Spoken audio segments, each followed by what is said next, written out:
Salve, salve, terráqueos! Mais um episódio do Questão de Saúde Podcast. Esse podcast que eu não canso de dizer que é meu, que é seu, nosso, que é para toda a família, que trata de saúde, exercício físico e comportamento. E quando a gente consegue, a gente linka esses três temas, porque aí a coisa fica cada vez mais interessante e vocês têm mais conteúdo.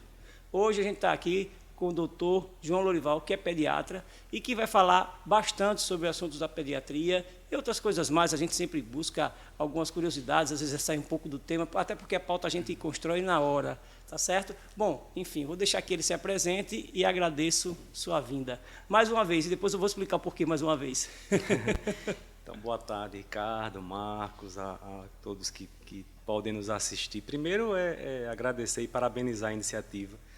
Programa educativo, com informação, de qualidade, onde a gente fica à vontade para dizer o que sente, trocar experiência, aprender junto e fazer o que eu acho que é importante, informação de qualidade, né? A gente carece de informação, a gente carece de entender essas experiências do profissional que vem aqui. Então, parabéns a vocês.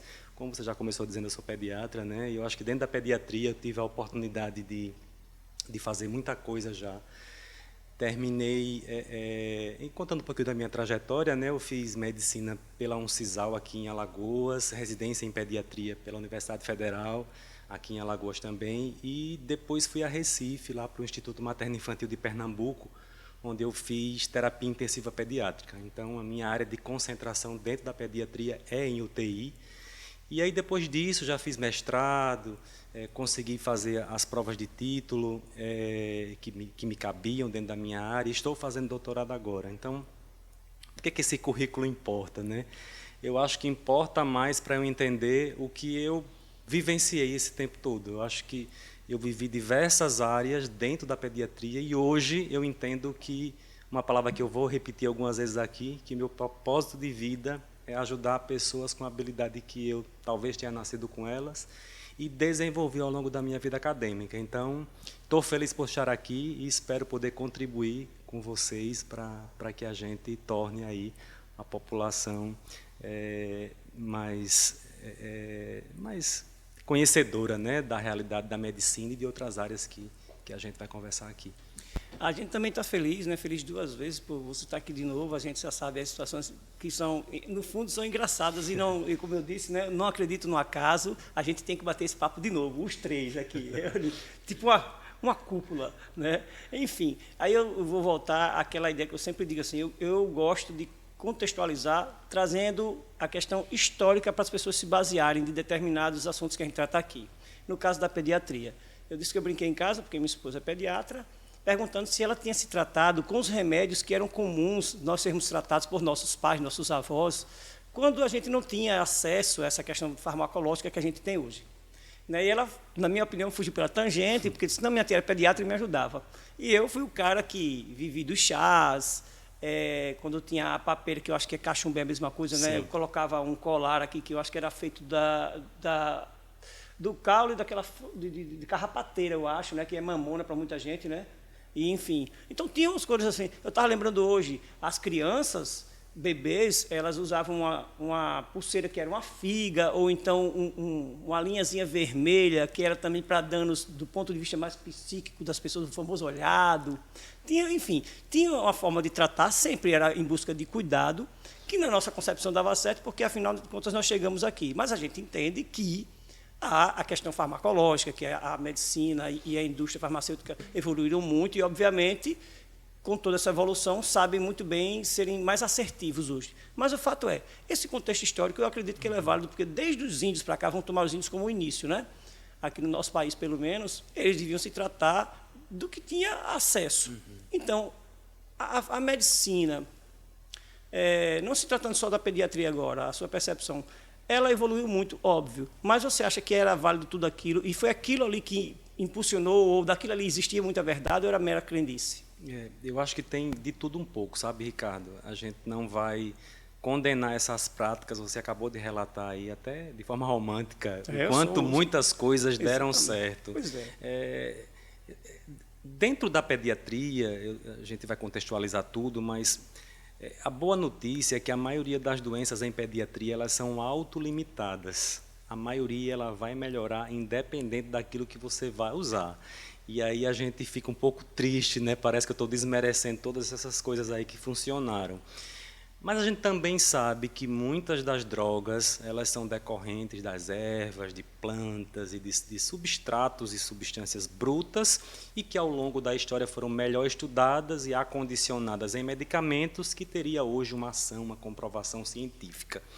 Então, eu não desmereço essas práticas, tem muitas coisas, inclusive, que até hoje a gente respeita, algumas plantas que servem como cicatrizantes e que eram usadas diretamente na ferida. Então, tudo isso existiu, tudo isso de alguma forma contribuiu, mas a experiência, as evidências, elas surgiram para melhorar todas essas práticas e desmistificar aquilo que é crendice.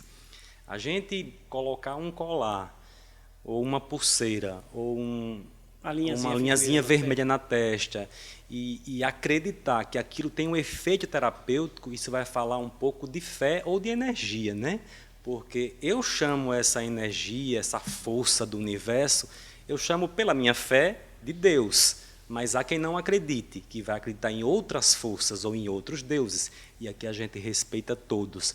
E aquele que não acredita em nenhum, para mim, devia morrer, né? Porque você viver sem acreditar em nada. Sem ter fé realmente. Em nada, nem no sol.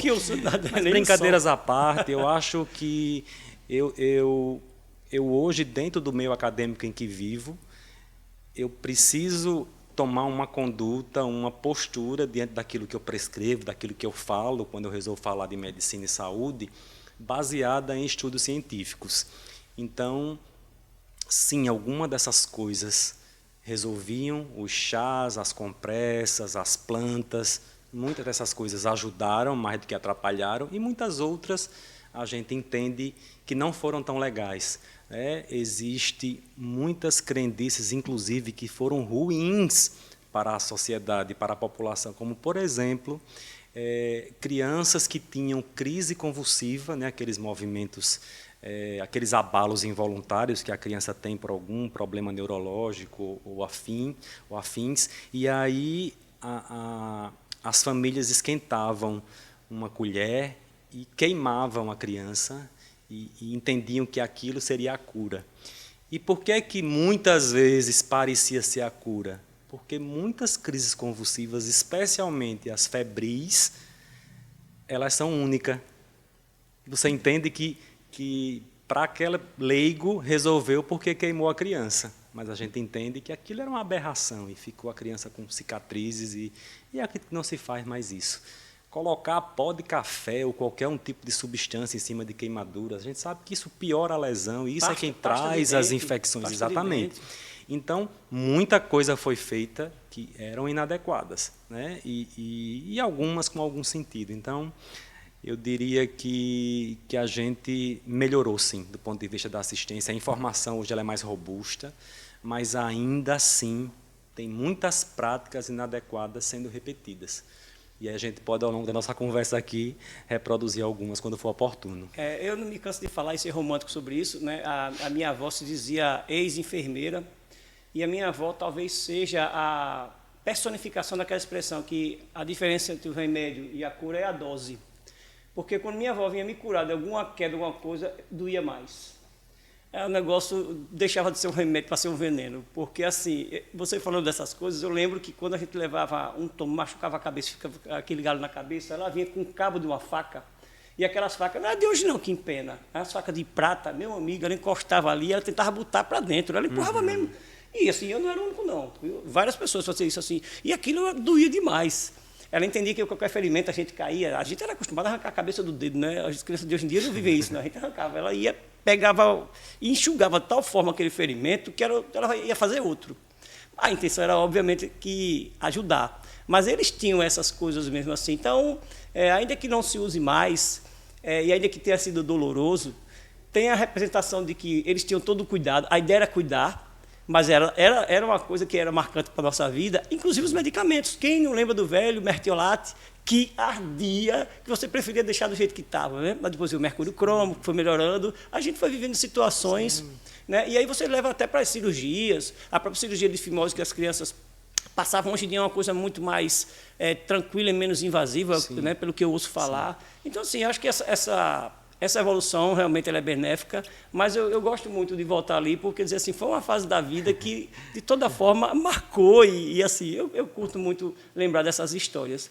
Aí eu queria, agora, entrando exatamente na pediatria, que você nos ajudasse, falando para as pessoas de casa, o que é a pediatria, assim, e o que é que ela aborda, né? Aquele dado da especialidade que vai até 20 anos de idade, que é uma novidade, assim, eu não sabia, e quem é o pediatra? Assim, contextualiza as pessoas que trabalham nisso e o que é a pediatria. Então, a pediatria hoje, a gente primeiro explica que a criança, que o adulto não é uma criança em miniatura, né? Existe toda uma complexidade e a abordagem do paciente pediátrico é totalmente diferente da abordagem do adulto. As patologias, doenças que incidem em criança são diferentes das de adulto.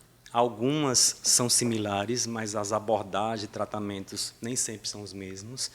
E a pediatria ela é a assistência à criança, desde a primeira consulta à gestante, e a gente retoma aqui o assunto de que é importante que a gestante, no terceiro trimestre da gravidez, tenha uma consulta com o pediatra, para que eles discutam ali os anseios, os medos, se programe o acompanhamento desse bebê, veja os possíveis riscos, discutam sobre o que é parto operatório, quais os benefícios de um parto normal, enfim. Então, a partir daí, desde o nascimento até 20 anos, o pediatra é o médico que tem capacidade de seguir essa criança. Então, a gente divide a pediatria no período neonatal, que seria os bebês até 28 dias de vida, os lactentes até 2 anos, a primeira e a infância até 10 anos e a adolescência, que vai de 10 até 20 anos incompletos.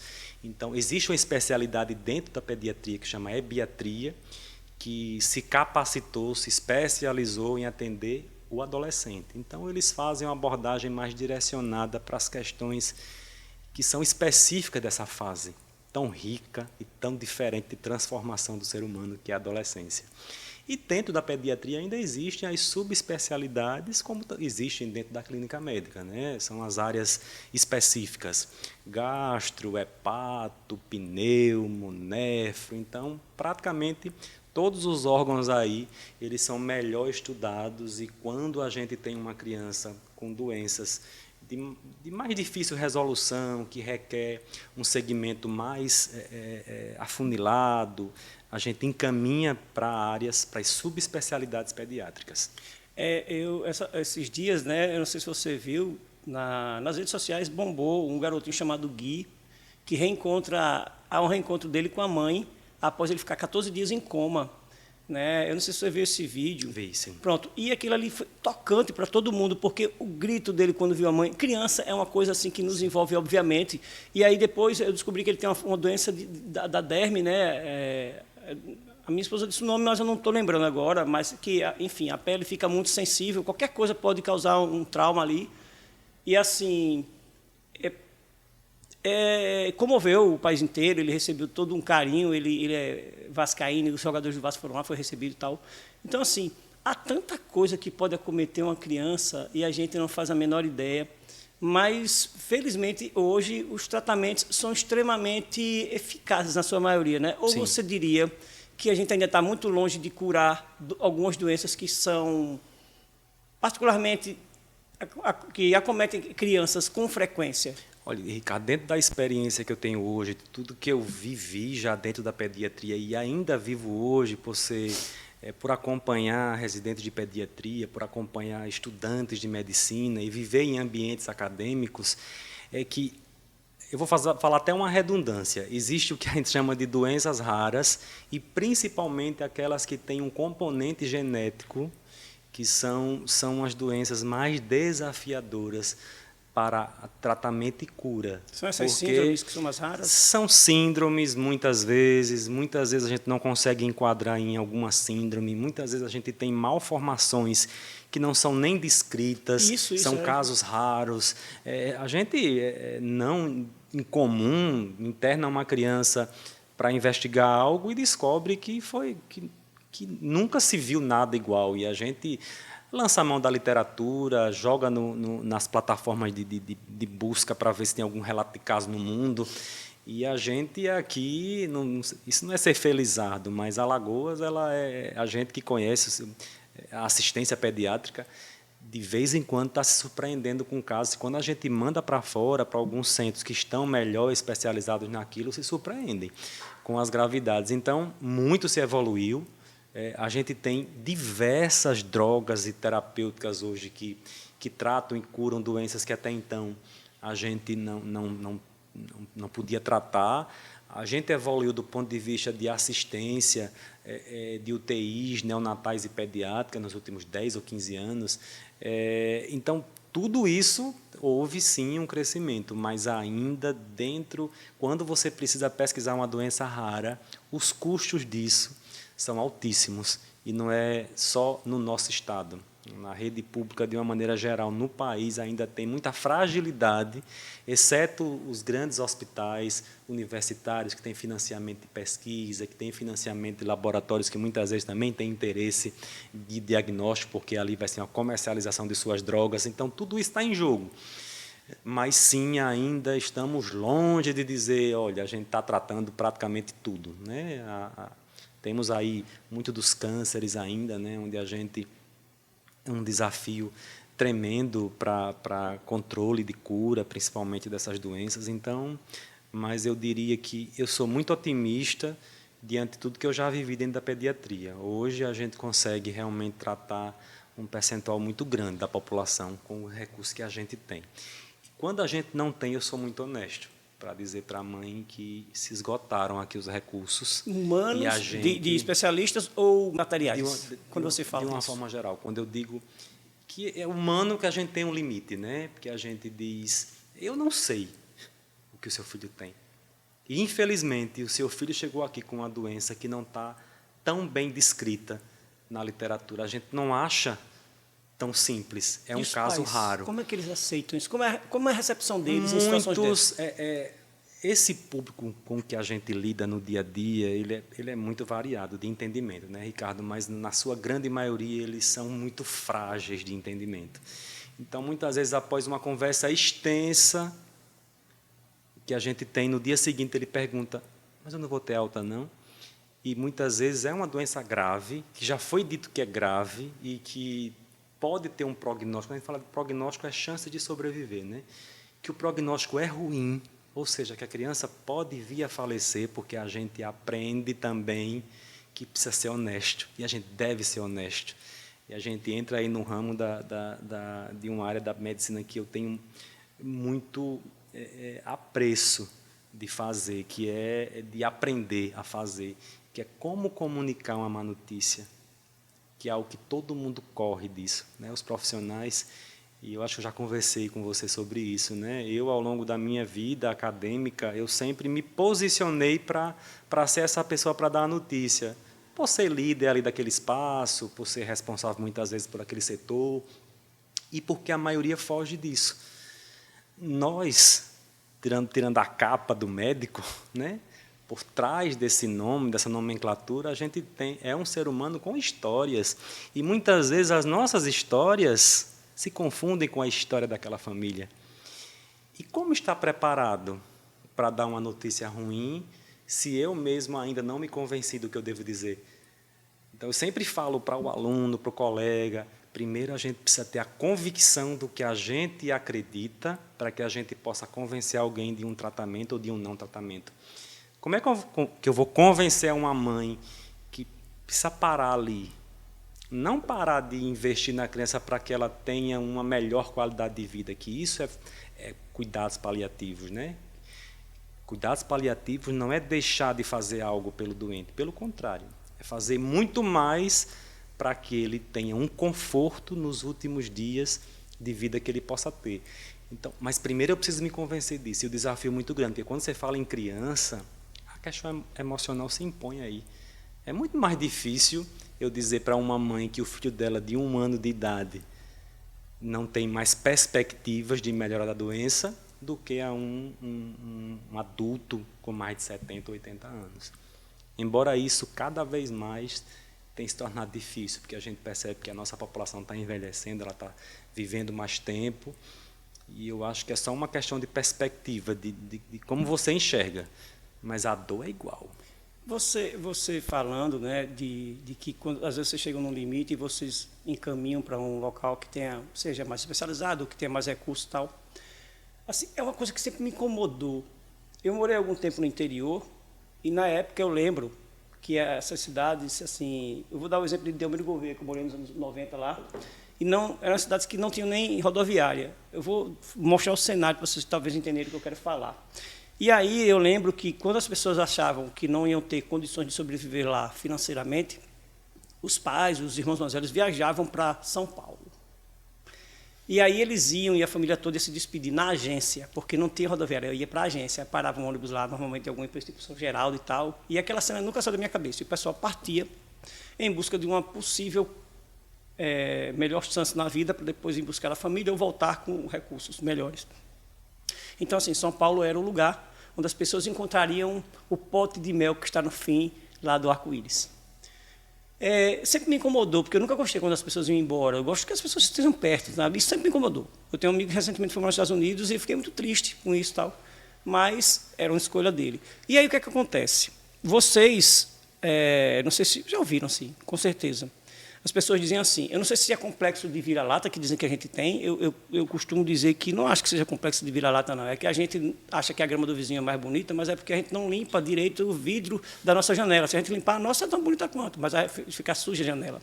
E aí as pessoas dizem assim, é melhor ser tratado se for para Recife, se for para São Paulo. Primeiro que eu acho um certo desrespeito com o profissional aqui. Segundo que eu acho que é uma leitura muito superficial e muito rasa, né, do contexto para poder julgar os profissionais. E sempre, o final é assim, está vendo lá, o especialista percebeu, aqui não percebeu. Isso é uma coisa que me incomoda. Sempre me incomoda porque minha esposa também é médica, então ela deve viver esse tipo de julgamento, embora nunca tenha comentários comigo, e você é uma pessoa que, para a gente, é uma referência. Eu não sei se você já viveu situações assim, e se você... O que é que você acha disso? Mas o fato que eu acho é que é assim, esse julgamento, normalmente, ele é feito pelo leigo. E o leigo é a última pessoa que poderia fazer esse julgamento porque ele não entende. Uhum. Talvez ele esteja envolvido emocionalmente, porque foi com um ente querido e tal. Mas aqui você atribui. E você acredita que o que eu estou falando é verdade? Existe essa percepção? E se existe, a que você atribui isso? E como é que vocês lidam com isso? Porque eu acho muito injusto, extremamente mal educado. Eu acho que você tem razão em tudo que você falou aí, né, na sua contextualização. Isso é fruto de uma construção histórica mesmo. Talvez lá atrás nós tivéssemos muito aquém de uma medicina de qualidade, muito lá atrás. E isso é uma evolução de cada estado, né? Hoje, o que é que eu posso lhe dizer, Ricardo? Que poucos casos, hoje, dentro da pediatria, poucos, raríssimos, e muitas vezes dentro de determinadas áreas, como é, por exemplo, a cirurgia cardíaca infantil, que a gente já evoluiu muito, mas tem alguns casos e que a gente não consegue resolver aqui. Eu vou falar muito da pediatria, fico muito à vontade para falar isso aqui, mas, ademais, nós temos competência e qualidade para resolver absolutamente todos os casos. E eu acho que essa construção histórica, ela tem alguma coisa da gente mesmo. Não vou chamar de complexo de vira-lata, mas a partir do momento que eu tenho o conhecimento que hoje é para todos, né? Hoje a gente não precisa ir para São Paulo para aprender medicina. A gente tem o conhecimento à mão. E muitas das patologias dentro da pediatria têm desfechos muito bons aqui. Inclusive, quando eles chegam lá fora, eles perguntam, por que você está aqui? Porque lá em Alagoas você pode tratar isso. Então, a resposta é sim, nós temos capacidade de resolver a maioria dos casos que se impõem hoje dentro da nossa realidade, mas que ainda existe sim isso. E, de vez em quando, a gente percebe esse movimento de querer sair daqui e é uma besteira muito grande.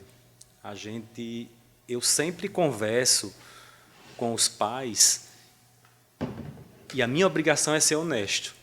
E quando a coisa não está evoluindo bem, a despeito da própria evolução daquela doença, se eu achar que não é nem fora do estado, mas que o Hospital X, aqui em Alagoas, tem um potencial melhor para resolver, a gente disponibiliza isso dentro da rede. Hoje, a saúde dentro do estado, ela tem esse fluxo de regionalização, né, de distribuição, muitas vezes, das potencialidades, vou falar assim para ficar mais claro, de cada serviço. Então, às vezes, eu preciso de um exame e que vai me dar um diagnóstico que não tem naquele hospital que a criança está. Isso existe. Aí a gente referencia essa criança dentro da própria rede pública de saúde para que ele faça em outro hospital e, a depender do resultado, ele volte para o lugar de origem ou seja direcionado para que se resolva aquela situação. O que eu tenho a lhe dizer é que há cerca de 15 anos a gente praticamente não tinha UTI pública pediátrica no estado. As crianças elas ficavam, isso eu vou lá para 2004, 2005, as crianças que precisavam de UTI pediátrica, elas começaram a ficar entre os leitos de adulto, lá na UTI do HGE. Então, lá naquele tempo, eu podia dizer que a gente não tinha assistência para essas crianças graves e que muita coisa aconteceu lá atrás. Mas hoje a gente tem. Hoje a gente tem UTI pediátrica tanto na capital como em alguns dos interiores. Então, eu tenho como tratar um paciente grave dentro do estado de Alagoas. Então, não tem sentido ele sair daqui porque acha que determinado serviço vai dar uma condição melhor. Mas eu tenho que também dizer que determinadas patologias e determinados exames, principalmente a rede pública, ainda não contempla 100%. Então, para esses, existe o que a gente chama de transferência fora de domicílio, que chama TFD. É um convênio entre os estados para se referenciar esses pacientes para outros locais. Mas eu acho que a gente evoluiu muito do ponto de vista assistencial. Eu confiaria meu filho a muitos dos pediatras que eu conheço. E como em todas as áreas, tem aqueles menos preparados. E cabe a cada um fazer uma autoanálise dentro do que faz hoje e buscar melhorias, buscar o conhecimento, que, como eu disse, ele está aí à nossa mão. Eu lhe perguntei isso assim, eu sempre tive isso como uma coisa que me incomodava, sabe? E assim, na época eu nem conheci minha esposa, mas assim, sempre foi uma coisa que me incomodou, essa história de que tudo que é bom não é aqui, tudo que é bom é fora. Você primeiro começa a se desvalorizar, inclusive. Né? Na minha área, né, que atuo como profissional de educação física tal, e como personal trainer, assim, as pessoas, fulano, beltrano. Para mim, a pandemia foi uma das maiores provas de que não é por aí, porque assim, a gente, por não poder sair, a gente tinha acesso a todos os conteúdos que eu teria que viajar para fazer um curso fora, por exemplo, com a internet. Esses cursos se tornaram online e eu fiz cursos assim, maravilhosos e tal, e hoje troco informações com colegas que eu não os conheço pessoalmente, apenas por conta da internet. E isso assim, me ajudou muito na formação dos conteúdos que eu tenho hoje, tudo, e eu tenho certeza que eu agreguei para eles também. Então, assim, acho que isso é uma coisa que as pessoas acabam realmente olhando de uma forma muito rasa, e esse contexto que as pessoas têm, ele é injusto. Então, quando se trata de profissionais de saúde, também não é diferente. E aí eu vou fazer agora uma observação, que a gente conversou sobre isso, vou olhar ali para o pessoal. Essa semana, e eu quero dedicar esse podcast de hoje para a família do médico do Piauí, que acabou tirando sua própria vida porque se sentiu pressionado por uma situação que, pelo que a gente sabe, era injusta, de uma avaliação das pessoas sobre o seu trabalho, como se tivesse cometido um erro médico. E quando tantos outros profissionais da área dizem que é uma situação que, infelizmente, pode acontecer, um risco que acontece em cirurgias daquele tipo ou em outras. E, assim, a gente tem que ter o cuidado no julgamento que a gente faz das pessoas. Mas, da mesma forma que a gente quer que as pessoas nos julguem de uma forma mais coerente. Pode acometer uma pessoa a viver o que essa pessoa viveu, que é um suicídio. Imagina o drama agora, a reação em cadeia, a família, tudo. E as pessoas que também motivaram, de certa forma, indiretamente isso. Como elas não devem estar se sentindo agora. Portanto, a gente tem que ter muito cuidado com isso. Isso serve para tudo na vida. Ao avaliar alguém, a gente tem que, primeiro, avaliar as consequências daquilo ali. Do que é nossa voz, do que a gente apontou, do que a gente acredita negativamente sobre aquela pessoa, pode acometer as pessoas ligadas àquilo, àquela situação. Sejamos um pouco mais amorosos, mais acolhedores e tenhamos cuidado, porque as consequências são muito pesadas. Deixo aqui minhas condolências à família, torcemos para que vocês se recuperem na medida do possível e que casos como esse não venham a acontecer novamente. Bom, vamos lá. Eu, da outra vez aqui, eu não tenho uma coisa que tem relação com a minha área, né? Que é o exercício físico. Hoje em dia, a gente já consegue inserir mais crianças, né, no exercício físico de uma forma, vou dizer, precoce, porque antes as pessoas tinham um cuidado de não colocar, porque existia a história do comprometimento com o crescimento, podia estar, né, causando algum dano à epífise óssea e tal, que para quem não é não entende, né, é uma estrutura que fica nas extremidades longitudinais dos ossos, que são responsáveis, né, pelo crescimento ou não da pessoa em altura, vamos falar de uma forma simples. Mas hoje em dia eu já percebo que não acontece isso, que há muitas indicações de pessoas, de médicos que deixam que a criança vai fazer atividade desde que é orientada. Sim. A pediatria, a medicina, tem algo que possa dizer assim, efetivamente, para as pessoas que estão nos assistindo agora, assim, pode fazer sem medo, porque já há essa segurança? Então, Ricardo, o exercício, a atividade física, de uma forma geral, ela entra aí um pilar importantíssimo para o desenvolvimento saudável da criança. E quando a gente fala em desenvolvimento saudável, eu estou pensando aí muito da questão emocional, que é algo que a gente, se tiver a oportunidade, vai falar um pouquinho aqui. O que não se pode, especificamente dentro da atividade física, é sobrecarga de peso numa idade onde a criança ainda está em desenvolvimento ponderostatural. Sobrecarga de peso, não. Mas atividade física, desde que adequada para a sua idade, né? Porque eu não vou botar um menino de 3 anos para jogar basquete, obviamente, que ele não vai aguentar com a bola, mas ele pode até com uma bolinha diferente já brincar ali. Há muito mito em cima disso e eu acho que isso foi um desserviço para a população. E isso eu acho que teve um reflexo muito negativo para que lá atrás, para que essas crianças e adolescentes não praticassem nenhuma atividade e hoje são adultos com dificuldade de se inserir nessas atividades. Então, essa mudança de comportamento e de opinião existe e tem ajudado muito. A gente olha nas academias hoje, já os adolescentes ali sendo bem supervisionados, e que bom, e tem que ser mesmo, por um educador físico, e já praticando ali a musculação adequada para a sua idade e para o que ele pode fazer. E esporte, a gente já manda fazer natação desde quando nasce, né, se puder. Então, assim, é algo que o que vai contraindicar são as limitações, se houverem, se a criança tiver alguma doença, comorbidade, e aí, ainda assim, ela precisa desenvolver alguma atividade física adequada para a sua questão pessoal. A atividade física, sim, o mais precoce possível. Quando a gente diz assim, qual é o esporte que cresce? Aí todo mundo acha que é o basquete, né? Eu digo qualquer um. Qualquer esporte. Aí, doutor, é melhor ele fazer o quê? Qualquer esporte.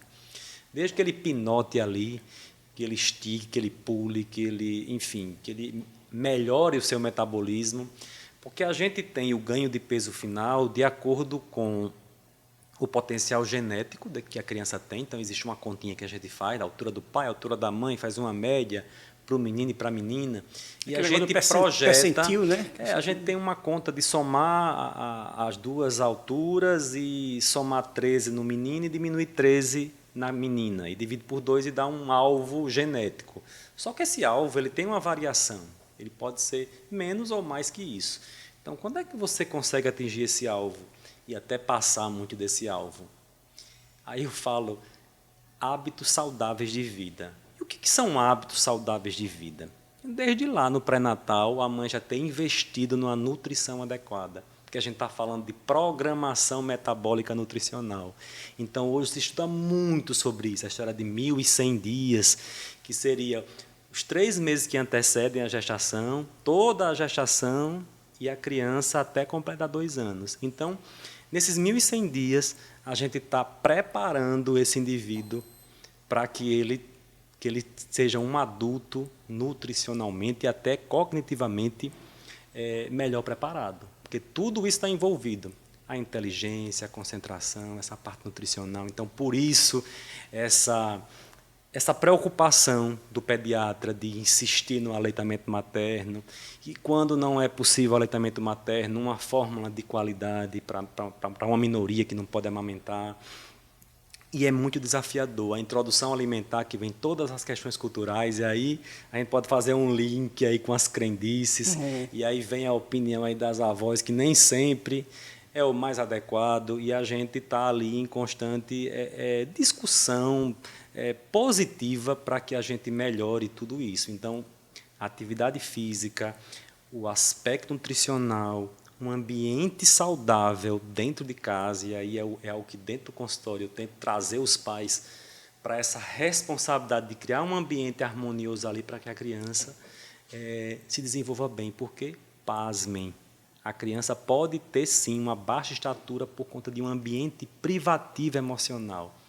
Então, assim, tudo está ligado, porque vai interferir nos hormônios, né? Então, aquela sequência de estímulo hormonal que poderia estar contento, ela não acontece porque a criança é privada emocionalmente sobre uma série de aspectos que a gente entende que, infelizmente, ainda existem. Então, a baixa estatura é reflexo também de um ambiente nocivo para o desenvolvimento da criança. Então, é comer bem, fazer esporte e, principalmente, ser acolhido por essa família de forma a que ele tenha aí seus potenciais, não só de estatura, mas de desenvolvimento de uma maneira global, da melhor maneira possível. Eu vou aproveitar que você está falando tudo isso, né? Porque assim, é verdade também que os médicos, apesar de, por exemplo, da gente ter falado dessa tragédia que aconteceu, normalmente eles têm muito mais know-how e recebem muito mais respeito quando eles se posicionam do que ainda a gente profissional de educação física. Tem melhorado muito, mas isso é um fato. Né? Acho que isso é uma coisa que vocês não vão negar, e isso é muito bom para vocês, e espero que a gente chegue nesse nível também de respeito das pessoas. Então, aproveitando que você está falando, eu vou dizer isso, que a criança ela pode sim estar na sala de musculação cedo, por exemplo, desde que supervisionada de forma muito mais próxima, porque se ela é uma criança, a gente sugere que ela tenha um personal trainer, não os professores ali, porque eles têm muita gente para atender ao mesmo tempo. Então, eu sempre digo, quando alguém me procura, é porque eu atendo crianças, né, adolescentes. Dentre esses adolescentes, eu tenho um atleta de alto rendimento, de ginástica rítmica, e as pessoas, quando vêm, perguntam, como é que pode? Então, é a sua filha? Não é. Mas eu sempre digo, procurem uma pessoa para acompanhar individualmente, ou então um profissional só para atender as crianças, um grupo de crianças, ele sozinho. Porque, assim, as crianças, elas chegam a uma fase que elas querem demonstrar autonomia, então elas não atendem muito a comando, então você tem que estar muito próximo, elas começam a experimentar coisas sozinhas, e você, isso não dá para fazer, isso pode fazer. Então, é muito interessante o como antes começar a atividade física, sobretudo no fator de postura, porque você vai construindo a postura ao longo da vida. Né? E você, vou dizer assim, desconstrói essa postura ao longo da vida também, pelas próprias ações do tempo e tal, mas postura é uma coisa muito ligada à educação, à orientação. Então, se você tiver alguém para conduzir seu filho no exercício físico individualmente, melhor ainda, porque vai ser realmente muito bom. E a questão mental que você falou, dos relacionamentos do ambiente, são muito importantes. Eu sempre digo assim, eu coloquei meus filhos para fazerem esporte, e assim, cada um responde de uma forma diferente aos estímulos do esporte. Um se frustra mais, porque é muito competitivo. O outro curte mais, porque é menos competitivo e está lá para curtir bastante. Ou seja, os valores são diferentes. Sim. Eles absorvem isso do que eles assistem no YouTube. Então, assim, você tem que estar de olho mesmo, né? Porque assim, um vai querer ganhar sempre. Vê que coisa curiosa, né? O outro não faz questão, mas quer estar inserido. Então, a questão não é só de ter aptidão para o esporte e as melhoras que, se ele tiver uma boa nutrição e um bom rendimento esportivamente falando, mas a questão da cabeça que você colocou. Você tem que mostrar que você é apto para aquilo, talvez nem tão apto para aquilo ali, que perder faz parte, que vencer nem sempre. A gente perde mais do que ganha. É muito legal você ter falado isso, porque é uma coisa que a gente quer dizer para os pais. Eu observava muito isso, eu não sei se isso é uma característica sempre que acontece, mas em natação, você ia para as escolas, tinha os torneios de natação, os pais só faltavam pular dentro da piscina. E eu lembro que meus colegas professores sofriam e ficavam indignados com aquilo ali, sabe, os caras cobravam mais do que o próprio professor. Né? E a criança sofrendo uma pressão desnecessária, num momento da vida que não tinha que sofrer. Era um negócio incrível. Assim. Então, quando você falou de cabeça, eu gosto muito de comportamento, e isso me veio à cabeça agora. A gente tem que ter esse cuidado, porque o esporte, sem dúvida nenhuma, na formação da criança, é o primeiro momento onde ela começa a se desafiar e se comparar. E isso você tem que levar para a vida. Quando você começar a se desafiar, quando você começar a se comparar, como você vai lidar com isso? Como você lida com as vitórias e com as frustrações? Eu acho que a gente pode reproduzir isso para um monte de coisa, sabe, Ricardo? Primeiro que eu não posso deixar de pegar o gancho quando você fala que as pessoas querem ouvir a opinião do médico e nem sempre a do educador físico elas vão levar em consideração. O que eu não abro mão de que existem coisas que é de responsabilidade exclusiva do médico, porque ele tem que assinar ali quando dá errado. Então, a gente não vai entrar no mérito dessa questão de procedimentos que estão sendo feitos aí por outras categorias, porque eu não tenho competência, eu pessoalmente, para julgar. Acho que os conselhos estão aí para definir essas coisas, os órgãos fiscalizadores. Mas, assim, eu preciso deixar registrado do meu apreço, da minha admiração pela equipe multiprofissional. Hoje, eu não saberia conduzir uma visita sem uma equipe multidisciplinar. Eu não tenho competência em determinadas áreas da fonoaudiologia, por exemplo, para definir alguns tratamentos, da fisioterapia, da enfermagem, da psicologia, do serviço social, do educador físico. Então, a fala tem que mudar. Eu acredito sim, desde que o profissional seja competente para tal. Então, não é a questão da classe, é do profissional. Ele está preparado para responder sobre isso? Então, quando eu pego um paciente lá junto com meus alunos, que eu estou ali rodeado de uma equipe, eu digo, isso é nutrição. É a nutricionista que vai dizer como é que é para ser feito. Agora, eu tenho a obrigação de entender o que está acontecendo, de estudar sobre, porque eu preciso interpelar se eu não concordar. Eu preciso ter argumento para discutir aquilo, mas quem ganha é o paciente. Eu não vou prescrever um paciente, uma criança, os exercícios que ela tem que fazer na academia. Eu vou pedir para você fazer, porque eu confio no profissional. Então, são questões que vão ter que ser quebradas e que já nem se devia discutir mais isso, a importância de cada profissional dentro dessa conjuntura toda. E quando você estava falando aí da questão das habilidades que um filho tem e o outro não tem, a gente não pode deixar de falar de algo que para mim é muito caro, e todo espaço que eu tenho, eu aproveito para tentar reproduzir aquilo que fala ao meu coração. O seu filho é melhor em quê? Quais são as suas expectativas para que ele seja isso ou aquilo? Até do ponto de vista profissional, os pais eles querem determinar o que é melhor para seus filhos. E isso também é construção histórica. E aí eu vejo a frustração de muitos dos adolescentes que terminam ingressando em determinadas áreas, e a gente vai falar agora especificamente na medicina, que é onde eu vivo, o meio que eu vivo, as pessoas que eu conheço. E muitas vezes, ao final do processo, eles pegam esse canudo e eu acho que a vontade que eles têm é dizer, tome, agora eu vou fazer o que eu gosto de fazer. E aí eu estou falando da medicina porque eu estou à vontade dentro do que eu vivo, mas qualquer área, porque talvez o pai acha que seja bacana que ele faça direito porque tem que ser juiz. E aí o cara que tem habilidade para outras coisas, que ele flui em outras áreas, ele se submete a todo um processo para que no final de tudo ele não faça o que, voltando para a palavra do início do programa, não cumpra o seu propósito. Porque, para mim, propósito é ajudar as pessoas com as habilidades que a gente ou nasceu com elas ou treinou ao longo da vida e que faz parte dentro das suas características intrínsecas. Então, quando eu estou já no final dessas reuniões com os alunos, já se graduando, já para daqui a um mês serem médicos, eu olho assim para eles e aí faço aquela atividade, né, de fechar os olhos. De fechar os olhos, né? Fechar os olhos. Marcou eu a gente peço aqui. para eles fecharem os olhos e se imaginarem fazendo aquilo que até então seria ou não o sonho da vida deles, por mais pelo menos 30 anos, que é mais ou menos o que a gente trabalha depois de formado. É leve isso que você vai fazer? Ou traz um peso maior do que aquele que você está preparado para carregar? E eu falo, em todo tempo, você pode dar um passo atrás para você dar um salto grande rumo à sua felicidade, ao cumprimento do seu propósito e, principalmente, ajudar as pessoas. É lícito que se ganhe dinheiro. É justo. mas é lícito também que você faça aquilo que você nasceu para fazer. Ah, e como é que eu descubro isso? É muito fechar de olhos.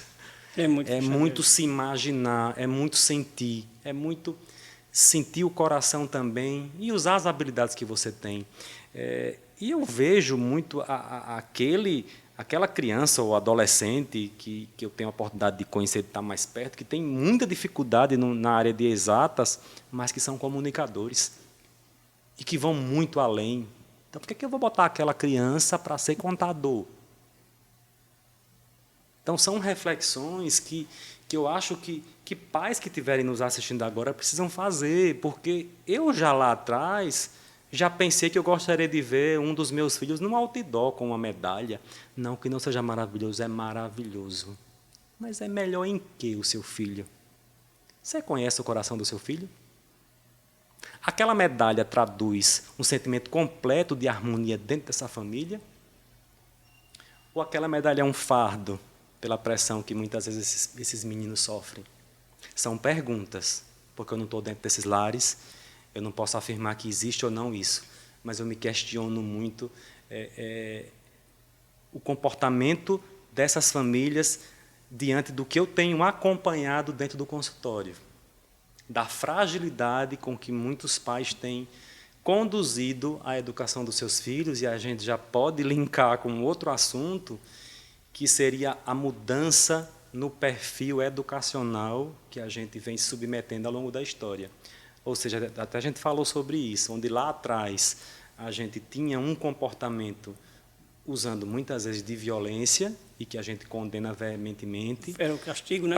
O castigo, até a violência física mesmo, ou as privações, para uma nova geração que parece que tudo é permitido, ou os pais não sabem lidar.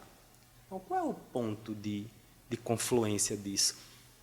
Qual é a forma ideal, né, de educar que vai trazer um resultado positivo, que seria um adulto emocionalmente capaz de tomar conta da sua vida e fazer o bem a que ele puder fazer?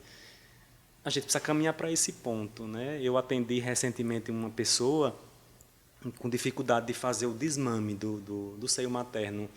Comum, né? Isso, né? É comum, porque a academia de pediatria, as academias de uma maneira geral, elas recomendam o aleitamento materno até 2 anos, e pode passar disso se aquilo convier ali para aquele núcleo familiar. E essa mãe me colocava da dificuldade que ela tinha de fazer isso, porque já estava com mais de 3 anos e não conseguia. E tinha outras questões envolvidas ali, e eu parei, olhei fixamente para ela e perguntei: mas o que você acha? Está sendo um peso para você? Em que momento essa prática ela tira possibilidades da sua filha? Em que momento o uso de uma chupeta, para mais do que é recomendado, que hoje ainda se permite, é uma das mudanças recentes, né? Não tão recentes, que você pode até usar a chupeta aí até 2 anos de idade, embora é polêmica essa conduta. Mas até que ponto o uso disso tira possibilidades de outras áreas da criança? Então, isso é uma conversa muito madura que os pais precisam ter dentro de casa, para entender a hora de definir o que é melhor para a criança. Porque quando é que a criança sabe o que é melhor para ela? Com que idade uma criança define se ela pode, por exemplo, fazer uma tatuagem? Na minha cabeça, na hora que ela emocionalmente souber as consequências daquilo. Então, até que ela tenha a idade suficiente para ter inteligência emocional, para entender as consequências do ato, quem define são os pais. E aí, quando um pai chega para mim e diz assim, que essa criança só come determinados alimentos que não são saudáveis, enfim, aí eu pergunto: ele está indo lá no supermercado fazer a feira? Ou é você quem traz? Ah, mas não é fácil mesmo, não. Então, a gente volta para a questão de eu preciso entender o que é melhor. Porque na hora que eu tenho convicção do que é melhor, vai ser assim. Absolutamente tem que ser rígido. Mas os pais precisam se posicionar. E aí, talvez, quando os pais se convencerem dentro do que é melhor para a criança e eles souberem isso, vai ser mais fácil essa conversa. Porque parece que eles ainda não entenderam. E aí a criança termina, eu falo assim, quem tem o cetro nessa casa? Quem é o rei? Quem fica com o controle, né, da televisão? Então, é muito comum, Ricardo, os novos pais, os novos cuidadores abrirem mão até de suas próprias vontades para viver em detrimento daquela criança. A vida delas é só a criança. E aí tem um lado muito bacana, né, do amor, do acolhimento, mas, ao mesmo tempo, a gente está fragilizando porque essa criança não está sendo frustrada. Em algum momento ela vai ser frustrada. E a vida, a gente que já tem uma estradazinha aí, não é fácil. Ela tem que saber lidar. Eu queria falar com você que está nos assistindo agora, se você estiver gostando do nosso conteúdo, fique à vontade para poder dar opinião sobre os nossos conteúdos. Você pode comentar. Sempre que comenta, eu sugiro para que vocês sugiram também pautas para a gente trazer para aqui, temas que a gente possa conversar, sugerir nome de pessoas, quem sabe a gente pode trazer essas pessoas para cá e falar sobre isso. Quanto a compartilhar, eu não gosto de pedir, eu sempre falo o seguinte, que se você acha que é importante o que você está vendo agora aqui, você certamente tem alguém com quem você quer dividir isso. Então, com essa pessoa, você vai lá e divide, compartilha com essa pessoa se você acha que é uma informação relevante. Portanto, em rede social, eu não gosto de dizer curta, compartilhe, se inscreva, não. Eu gosto de dizer que, se é importante para você, você vai lá, se inscreve no canal, ativa a notificação, porque você vai estar sempre tendo informações do que a gente está propondo aqui, que a gente está trazendo. Se você realmente gostou, tudo que é bom a gente divide com quem a gente gosta. Então, se você acha que é relevante esse tema, vai lá e você compartilha com alguém. Tá? E se você quer alguma coisa do nosso conteúdo, a única forma que eu tenho de saber é através de um comentário seu. Fica à vontade para fazer comentário. Eu fico muito feliz quando há algum comentário e a gente tem a condição de atender algum pedido que foi colocado lá, alguma sugestão. Essa é uma das razões da existência aqui do podcast, desse canal, que é trazer para vocês aquilo que a gente entende como relevante. O nosso posicionamento nas redes sociais é trazer, no nosso entendimento, conteúdos que de fato são verdadeiros, que não é oba-oba, que não tem nada a ver com seguidores, mas assim, coisas da vida real que vão poder ajudar vocês. Por isso esses três temas, saúde, comportamento e exercício físico, foram eleitos como os temas que a gente vai trabalhar sempre aqui no podcast. Ok? Vamos lá. Eu já lhe perguntei uma vez, vou perguntar novamente. No seu dia a dia, você lida com diversos tipos de doenças ou síndromes que acontecem aí. E eu tenho certeza que os pais, as pessoas que estão nos assistindo, gostariam de saber os mais frequentes. Eu vou dizer um assim, que eu ouço muito hoje, que é mão, pé, boca. Muita gente procura. Algumas pessoas falam de questões de pele, como a brotoeja, né, problemas respiratórios nessa época do ano. Enfim, você lida com muitos deles. Você pode falar sobre eles e, rapidamente, o que são assim, os mais que você mais... Sim, disparado as infecções virais em pediatria, elas predominam, né? Então, os vírus, eles são numa quantidade que a gente desconhece, né, no mundo e estão se mutando cada vez mais. A experiência aí da pandemia trouxe esse alerta, né? Mas a gente ainda tem muita segurança de conduzir os pacientes pediátricos nessas infecções virais, e eu falei lá no começo, a maioria delas autolimitadas. Então, as diarreias, por exemplo. As diarreias são processos, na maioria das vezes, por causas virais e que pode durar até 14 dias, e aí a mãe, depois do segundo dia, já está desesperada, né? Mas normalmente tem um curso menor. Mas pode durar até 14 dias, é considerado diarreia aguda, e o tratamento é suporte, é hidratar, é evitar antibióticos, porque isso piora a flora e aumenta a resistência das bactérias, enfim. Porque eu gostaria de tocar em alguns pontos que são ainda de difícil entendimento pela população e, infelizmente, por alguns profissionais que ainda insistem em medicar demais, né? E assim, eu digo que a pediatria, se a gente, às vezes, o menos é mais. Muitas vezes a gente deixa de fazer coisas que vão piorar o final do processo. Então, as diarreias ainda são muito prevalentes. As doenças exantemáticas, essas que pintam o corpo, né? Como dengue, rubéola menos, mas o exantema, que a gente chama de exantema súbito, que o paciente tem febrão 2, 3 dias, sim, depois a febre vai embora, o corpo pinta todo, a gente já sabe, isso é o exantema. Para a gente é muito tranquilo, mas a família fica desesperada, porque tudo que Depois da vacina, que é uma vacina que é disponibilizada pela rede pública, a gente tem diminuído muito a Qual é a incidência vacina da específica varicela, da própria varicela. Ela É porque a pode gente vir, diz o nome ela, catapora, na minha época, é varicela, né? o nome científico seria varicela. Ela pode ser dada isolada ou associada a uma vacina que a gente chama de tetraviral, né? E um dos componentes seria a varicela, mas basicamente é com 15 meses e depois com 4 anos a dose de reforço, a população do SUS ela é imunizada para a varicela. Mas ela ainda existe, tá? E sempre lembrando que as vacinas, de uma maneira geral, elas prometem principalmente evitar formas graves da doença. Elas não atiram, não acabam com a doença.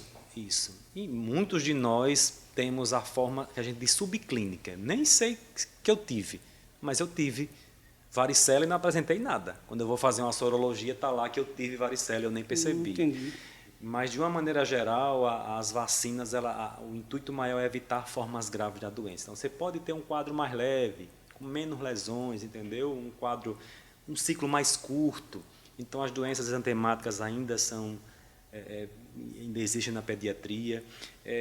As infecções respiratórias, nesse período do ano, especialmente de fevereiro até julho, as bronquiolites, também de origem viral, né, são bastante prevalentes. A gente tem um acometimento principalmente dos bebês. Quando eu chamo bebê, eu falo até 1 ano de idade, mas pode também acometer crianças mais velhas. A gente tem notado um pouquinho até dessa mudança de faixa etária atualmente, mas ainda com a prevalência no lactentezinho, abaixo de 6 meses. E pode ser um quadro mais grave, dependente de oxigênio, internação em UTI.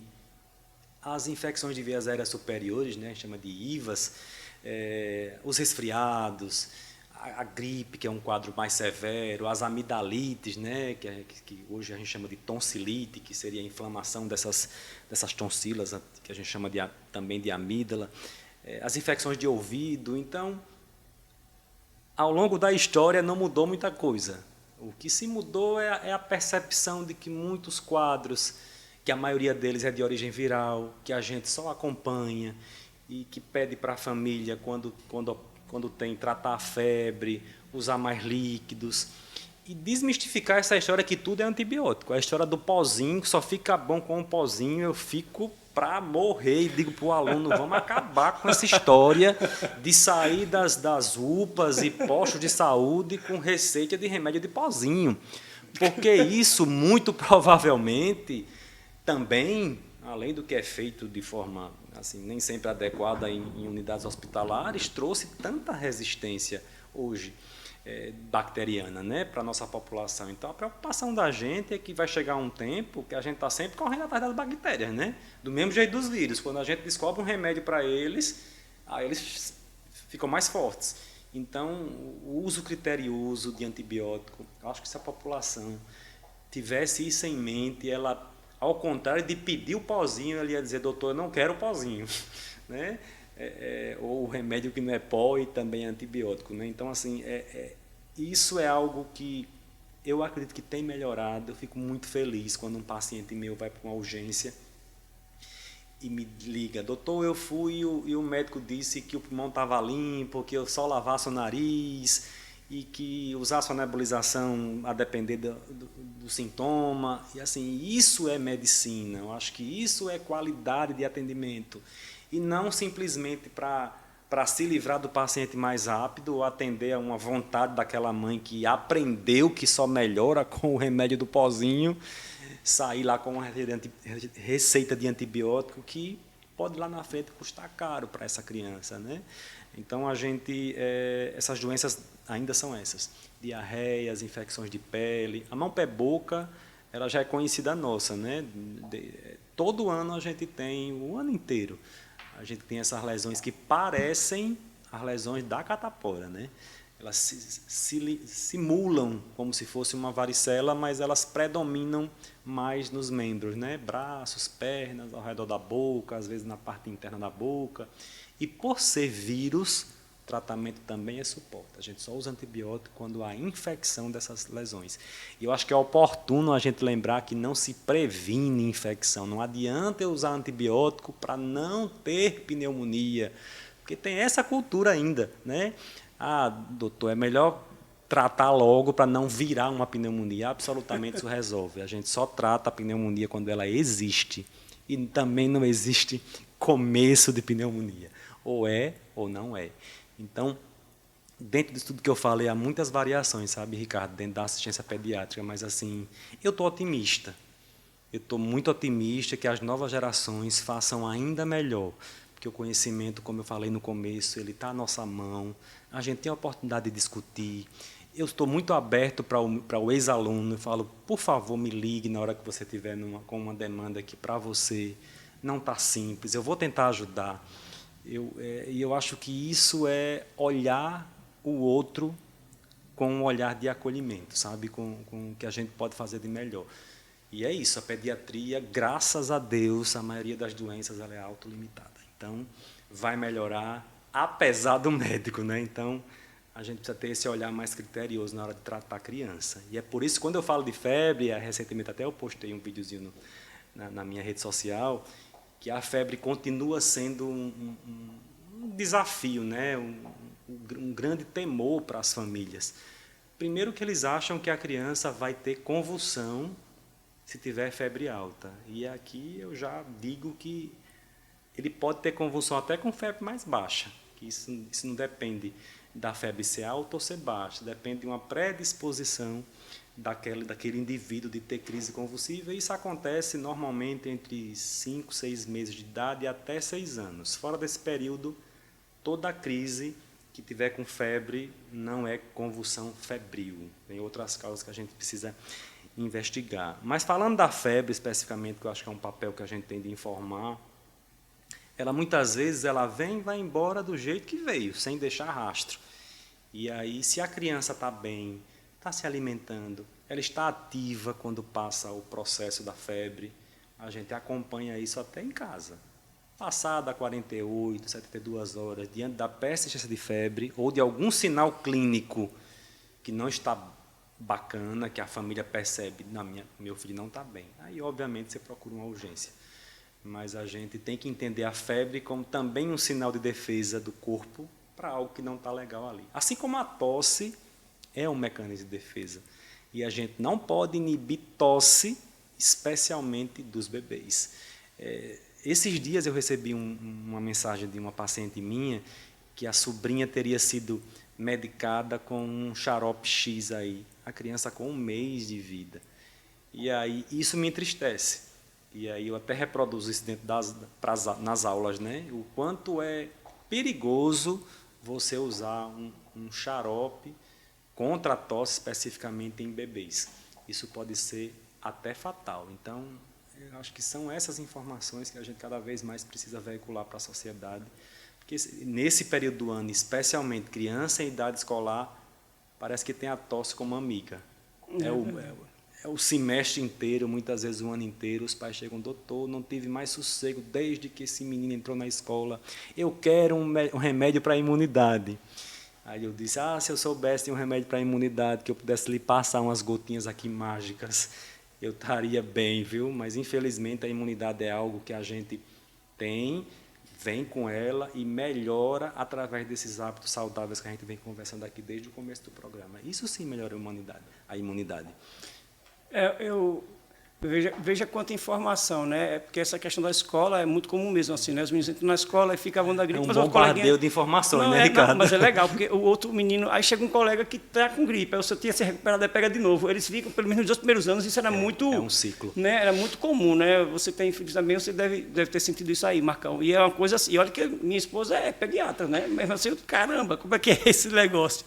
Gente, deixa eu falar uma coisa para vocês. Eu não sei se vocês conhecem, mas devem conhecer, precisam conhecer a papelaria e distribuidora Amarelinha. É o seguinte, ela tem ali uma loja na Via Expressa e outra próxima à Bomba do Gonzaga, no Tabuleiro. ela é parceira aqui do Questão do Céu do Podcast, e eu gosto muito de lá, porque além das coisas naturais que você pode encontrar na papelaria, na Via Expressa, por exemplo, você pode comprar, e enquanto está escolhendo as coisas, você pode tomar um café, porque lá tem cafeteria. E ela faz as coisas que eu gosto de coisas personalizadas. Nessa garrafa, essa caneca aqui, que o pessoal gosta, nossos convidados são sempre presenteados, são feitas com muito carinho e rapidamente. Até 25 minutos, se você tiver com pressa, eles conseguem fazer e você sai lá com um presente personalizado. E aí, não só isso, eu gosto de caderno, eu gosto de agenda, eles personalizam também. E nos momentos de lazer, numa festinha, tomar alguma coisa gostosa, fazem copos e garrafas personalizadas. Vai lá dar uma olhadinha que vocês vão gostar. Tem muita coisa, além do atendimento, que eu acho excepcional. O atendimento é uma coisa muito importante. E aí, o que é que eu faço? Eu sempre gosto de fazer a pergunta da caneca em homenagem aos parceiros que a gente tem, no nosso caso, a Amarelinha. E a pergunta que eu vou fazer é uma que sempre chamou minha atenção. Quando a gente fala em UTI, todo mundo fica com muito medo. Mas eu observando a minha esposa em casa, falando que estava na UTI, tratando uma criança assim, eu comecei a perceber que nem sempre a UTI é o pré-funeral. Porque a gente fica com isso, se for para a UTI, está perto de morrer.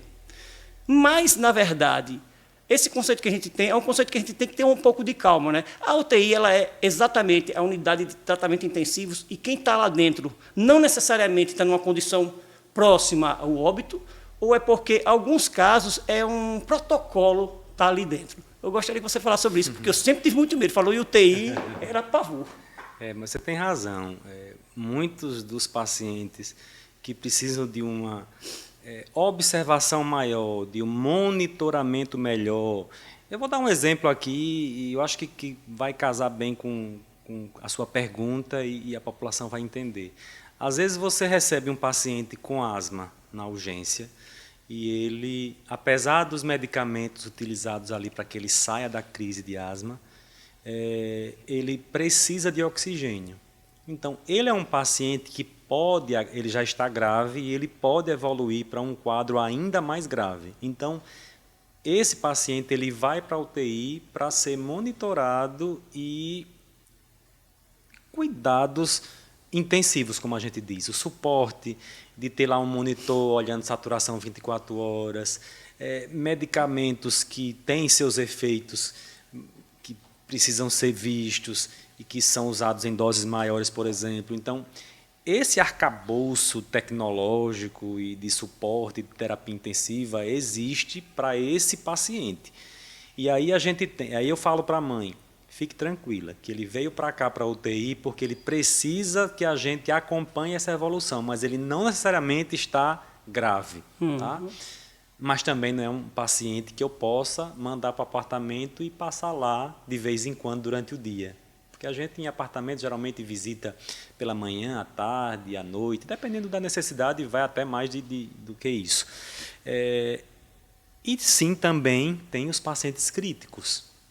O paciente com risco iminente de morte existe sim, existem aquelas patologias que, graças a Deus, na pediatria não são a maioria, são a minoria, e aquele paciente que tem infecções graves, que evolui para um quadro de septicemia, ou que a gente chama de choque séptico, esse paciente com risco de morte existe, mas ele não é a maioria, e não necessariamente quem está lá vai passar por isso, entendeu? Eu não sei se eu respondi, mas existe uma variação dentro da unidade de terapia intensiva entre pacientes que estão graves, mas estáveis. A gente fala muito isso, a palavra e estável. Às vezes o leigo não tem a obrigação de saber o que é estável. E muitas vezes a gente diz, olha, está hemodinamicamente estável. O que é hemodinamicamente estável, gente? Isso é uma bobagem você dizer para a população leiga. A não ser que você traduza isso em termos claros, porque é até difícil você falar do que é uma estabilidade hemodinâmica para um leigo. Então, você precisa achar uma linguagem ali dentro da UTI que vá aquecer aquele coração, que vai ajudar e não piorar. Porque muitas vezes você diz, olha, o estado do paciente é crítico, ele está usando drogas vasoativas. Isso só vai piorando na nossa cabeça. E aí quando você termina, às vezes quando você termina, o paciente diz assim, sim, mas ele vai ter alta quando? Então você percebe que a sua linguagem não foi adequada. Então é um desafio a comunicação. Um dos maiores desafios para mim, dentro da medicina, dentro do hospital principalmente, é comunicação, porque a gente precisa da linguagem que ajude, que traga ao paciente, que acolha e que melhore ali a condição daquele acompanhante que está ali já desesperado com o filho, numa condição que ele realmente não gostaria de ver. Então, é isso, não é Não é o um fim, mar de rosas, mas também não é necessariamente mas também o fim, né? não necessariamente é o fim, e aí eu posso dizer com toda a propriedade, nós temos UTIs capacitadas aqui em Alagoas, terapia intensiva, tanto terapia intensiva pediátrica como neonatal, capacitadas para ajudar na sobrevivência dessas crianças que precisam. Então, é algo que, linkando lá com aquela pergunta, precisa sair? Não, a gente dá conta. Se precisar, a gente está pronto para acolher. Mas é um ambiente que, por si só, já gera um temor muito grande. E a gente entende e respeita, e o nosso papel também é desmistificar isso, é deixar o mais suave possível aquele período. Pois é, gente, eu sempre quis perguntar isso, porque realmente falava UTI era uma coisa que batia aquele medo, né? Mas, bom, gente, a gente está finalizando, e eu queria dizer uma coisa para vocês, assim, esse é um episódio muito particular para a gente, assim, muito importante, porque nós havíamos gravado, quem nos acompanhou viu nos stories, que a gente havia gravado esse episódio, mas a gente não entendeu, aconteceu alguma falha técnica, e a gente só descobriu isso depois. E ao descobrirmos, o problema era, será que o João vai poder vir aqui, ele vai ter tempo para isso? E a gente ficou naquela, e, obviamente, quando eu falei com ele, ele foi logo dizendo, vamos só organizar um momento oportuno para nós três, né? No caso, eu, ele e o Marcão, que é a pessoa que fica aqui dando todo o nosso suporte técnico. E aí deu certo, ele veio, então quero agradecer, né, a sua disponibilidade, a sua compreensão, né, porque às vezes acontecem coisas que a gente nem sabe o que é, a gente até agora não sabe. Mas, assim, o fato é que, como você sabe, quando você entrou aqui, eu disse, eu não acredito no acaso, e certamente, reforçando o que você havia me dito quando eu te falei que tinha saído algo errado, você disse, não, aquela conversa entre nós três vai ficar para nós três na memória. Então, hoje, né, a gente teve mais uma vez a oportunidade de dividirmos esse papo aqui, e agora a gente vai estender as pessoas, porque está dando tudo organizado, tudo certinho. Então, muito obrigado por você ter vindo mais uma vez. Fico muito grato por tua disponibilidade, por teu cuidado, teu carinho, assim, tua compreensão. E, por favor, fique à vontade para se despedir das pessoas, falar o que você achar importante e dizendo que a gente está de portas abertas. E se você achar que tem algo relevante, algum outro momento, Ricardo, vamos levar esse tema para lá. Poxa, vai ser um prazer imenso. Até porque, como eu havia dito também, Elf, você é um profissional que as pessoas sempre falam bem, como pessoa e como ser humano. Eu aprendi e sempre digo com o meu querido amigo e mestre Amândio Geraldes que não existe profissional se não é uma boa pessoa. Não tem jeito, não dá para não linkar. Você tem que ser uma boa pessoa para ser um bom profissional, porque você pode ser extremamente competente, extremamente técnico, mas se você não for uma boa pessoa, isso vai valer muito pouco. E você é os dois, e eu não falo isso boca para fora, não. Falo de verdade, e eu tenho muita felicidade em tê-lo aqui pela segunda vez. Muito obrigado, Ricardo, Marcão.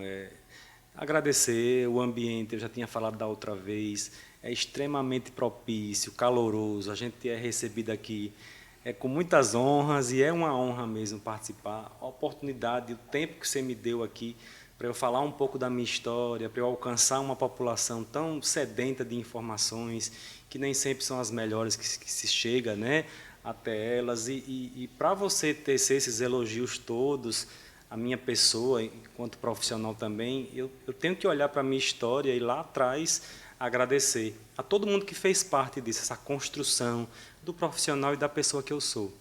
Aos pais que em momento algum me obrigaram a fazer nada, que me deram todo o suporte, que mesmo lá oriundos do interior, onde as perspectivas não eram as melhores, mas eles vislumbraram algo diferente para mim, investiram em mim, a minha família, os meus filhos, os amigos. Eu acho que isso ninguém é sem a história. Então, sempre que eu estou diante de um paciente, ele está falando, eu estou olhando. Mas e a história dele? Por que ele está falando desse jeito? E aí eu acho que eu convido as pessoas a olharem as outras e respeitarem as suas histórias e tentarem conhecer a sua história. Você tocou num acidente fatal aí, na intercorrência que houve lá no Piauí, com um cirurgião que, durante um procedimento, não teve êxito, mas que é um procedimento que pode sim acontecer um desfecho ruim, e foi o que aconteceu, uma intercorrência dentro do esperado.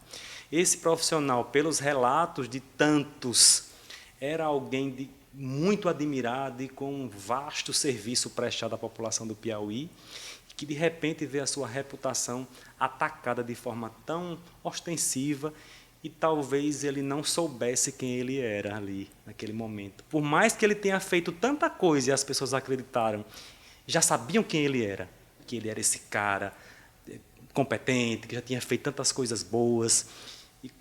E eu digo, a gente precisa saber quem a gente é, para quando o tempo ruim ou as acusações vierem, a gente parar e dizer, mas eu sei quem eu sou, eu sei por que eu cheguei até aqui.